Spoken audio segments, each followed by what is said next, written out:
সব্বাইকে আমার নমস্কার। অনেক দিন পর আবার এসেছি আপনাদের সাথে একটা ছোট্ট রেসিপি শেয়ার করতে। খুব সহজ আর খুব সুস্বাদু একটা বাঙালি রেসিপি। এটা হলো কলা পাতায় ইলিশ। একেবারে বাঙালি একটা রান্না। তাহলে চলুন শুরু করা যাক। কলা পাতায় ইলিশ বানানোর জন্য প্রথমেই যেগুলো লাগবে আমাদের সেটা হলো ইলিশ মাছ। এরকম বড় বড় সাইজের ইলিশ পাওয়া গেছিলো, বাড়িতে গেছিলাম বাপের বাড়িতে, বাবা এনেছিল। তো মাছগুলো দেখেই মনে হলো না, একে আর ঝোল টোল বানাবো না, আজকে কলা পাতায় ইলিশ খাবো। তো এরকম বড় বড় সাইজের ইলিশের পিস নিয়ে নিতে হবে, নিয়ে পরিষ্কার করে নিতে হবে। রেসিপির নামের মধ্যেই রেসিপির অর্ধেকটা অংশ আছে, মানে কলা পাতা। মেন যে জিনিসটা দরকার সেটা হলো কলা পাতা। কলা পাতা ছাড়া কিন্তু কলা পাতায় ইলিশ একেবারেই বানানো যাবে না। আর তার সুন্দর যে একটা স্মোকি ফ্লেভার, সেটাই আসবে না কলা পাতা ছাড়া। তো কলা পাতা এনে এইরকম সাইজে কেটে, একটু বড় সাইজেরই কলা পাতা দরকার, কেটে তাকে ধুয়ে পরিষ্কার করে ধুয়ে নিতে হবে। ধুয়ে নিয়ে কিন্তু গ্যাসে এরকম হালকা হালকা করে ভাপিয়ে নিতে হবে। ভাপিয়ে নিলে কি হবে, কলা পাতাটা ফোল্ড করার সময় যখন একটু এদিক ওদিক যদি লাগে, কলা পাতায় হাত লেগে গেলেও কিন্তু কলা পাতা ফেটে যেতে পারে। তো ভাপিয়ে নিলে কি হবে, কলা পাতা ফাটার কোনো রকম চান্স থাকবে না, কলা পাতাটা হয়ে যাবে একেবারে তুলতুলে নরম। এরপর দেখে নেব মশলা কি দরকার। অত্যন্ত স্বাভাবিক সাধারণ মশলা, সেটা হলো লঙ্কা বাটা। লঙ্কা কিন্তু একটু বেশি পরিমাণে নিতে হবে। এখানে আমি 10টা মতো কাঁচা লঙ্কা, বড় বড় সাইজের 10টা কাঁচা লঙ্কা বেটে নিয়েছি। তার মধ্যে দিয়ে দেবো পরিমাণ মতো হলুদ, মানে মোটামুটি 2 চামচ মতো হলুদ গুঁড়ো। এটা কাঁচা হলুদ বেটে দিলে হবে না, গুঁড়ো হলুদই লাগবে। স্বাদ মতো দিয়ে দেবো নুন। এবার এই গুঁড়োগুলোকে লঙ্কা বাটার সঙ্গে মিশিয়ে নিতে হবে, এরকম ঝকু ঝকু ঝকু ঝকু করে মিশিয়ে নিতে হবে। সে হাত দিয়ে মেশানোও যায়, চামচ দিয়ে মেশানো যায়। হাত দিলে পরে হাতটা হয়ে যাবে ঝাল, চোখ ডলতে প্রবলেম হবে, সেজন্য আমি চামচ দিয়ে মিশিয়ে নিলাম। এবারে দেবো সামান্য সর্ষে বাটা। সর্ষে বাটা মানে সর্ষেটাকে বেটে একটুখানি পাতলা করে গুলে নিতে হবে জল দিয়ে। আর তাতে কিছু দিতে হবে না, খালি সর্ষে বাটা। সর্ষে বাটাটাকে দিয়ে ভালো করে আবার ঝাঁকু ঝাঁকু ঝাঁকু ঝাঁকু করে গুলিয়ে এরকম পেস্ট তৈরি হবে।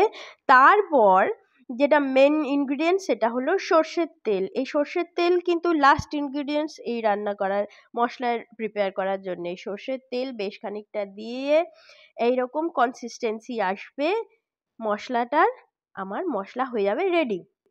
সর্ষের তেল ছাড়া কিন্তু ইলিশ মাছ রান্না কখনোই কমপ্লিট হয় না, ইনকমপ্লিটই থেকে যায়। তো চলুন এবার দেখে নিই নেক্সট পার্ট।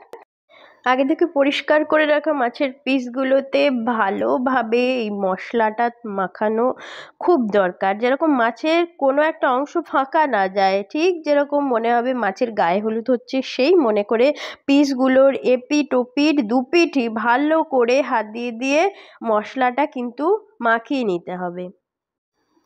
এবার গ্যাসে কড়াই বসিয়ে, শুকনো কড়াইটায় জল থাকলে চলবে না, তার মধ্যে একটুখানি সর্ষের তেল ঢেলে দিতে হবে।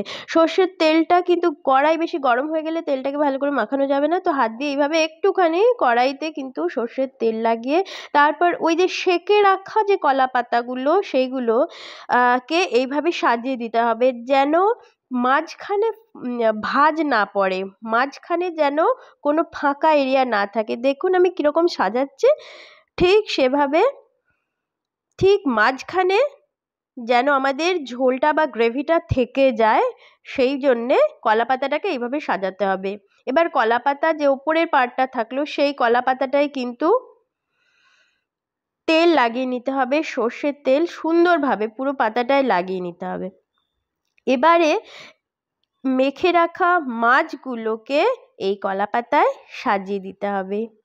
যারা কম মাছ বানাবেন তারা কিন্তু একটু ছোট কড়াই ইউজ করতে পারেন। যেহেতু আমার কয়েকটা পিস আছে, বেশি সবাই মিলে খাবো, সেই জন্যে আমি একটু বড় সাইজের কড়াই নিয়েছি।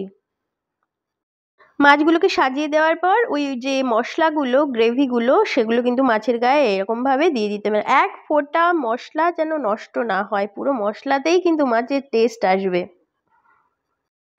এবারে কি করতে হবে, এবারে কলা পাতার আর কয়েকটা পার্ট নিয়ে তাতে একটু করে সর্ষের তেল লাগিয়ে নিতে হবে। সর্ষের তেল লাগিয়ে ঠিক উল্টো করে কলা পাতা দিয়ে মাছটাকে কভার করে দিতে হবে। আর এক পিস কলা পাতা নিয়ে আবার ভালো করে তার গায়ে সর্ষের তেল মেখে, যেই মাছের পিসগুলো এদিক ওইদিকে মুন্ডি বের করে আছে তাদেরকে কিন্তু ভালো করে কভার করতে হবে। একটু মোটা হয়ে থাকলে কোনো অসুবিধা নেই। এবার একটা একদম এয়ারটাইট হতে পারে এইরকম থালা দিয়ে কিন্তু ঢেকে দিতে হবে 15 মিনিটের জন্যে। 15 মিনিট পরে আমি আবার চলে এসেছি। এই যে থালা সরিয়ে দেখুন কলা পাতাগুলো স্মোকি স্মোকি হয়ে গেছে, মানে পুড়ে পুড়ে উঠেছে, কিন্তু মাছ একদম পুড়বে না। এটা কিন্তু 15 মিনিট। 15 মিনিট পরে কিন্তু গ্যাসটাকে আমরা কমিয়ে দিতে পারি, বন্ধ করে দিতে পারি। যারা প্রথমবার করছেন তাদের অসুবিধা হবে একটুখানি এটাকে উল্টাতে। এবার আমরা কলা পাতাগুলোকে মানে মাছের পিসগুলোকে উল্টাবো। একটা থালার মধ্যে বের করে নিলাম পুরো সেট ধরে কলা পাতা। এবার আরেকটা থালা দিয়ে ঢেকে উল্টো করে একটু সাবধানে ফট করে ঘুরিয়ে দিলেই কিন্তু আমার মাছের পিসগুলো পুরো উল্টে গেল। এবারে খুব সাবধানে, একটু গরম থাকবে, গরম থাকতেই ঘটনাটা ঘটাতে হবে। খুব সাবধানে এই কলা পাতার কর্নার ধরে টেনে কড়াইয়ের মধ্যে দিয়ে দিলেই কিন্তু মাছগুলো আবার অপোজিট পার্টটা রান্নার জন্য রেডি হয়ে গেল। একই পদ্ধতিতে আরও 15 মিনিট ভালো করে সেদ্ধ করে নিলেই কিন্তু রেডি আমাদের কলাপাতায় ইলিশ। গ্যাস বন্ধ করে 10 মিনিট কড়াইতে রেখে দিন, তারপর বের করে তারপর সার্ভ করুন। এত সুন্দর একটা রেসিপি, যে খাবে সেই কিন্তু আঙুল চাটবে আর আপনার প্রশংসা করবে। রেসিপিটা কেমন হলো, রান্না করলেন কিনা সেটা জানাবেন। Thank you.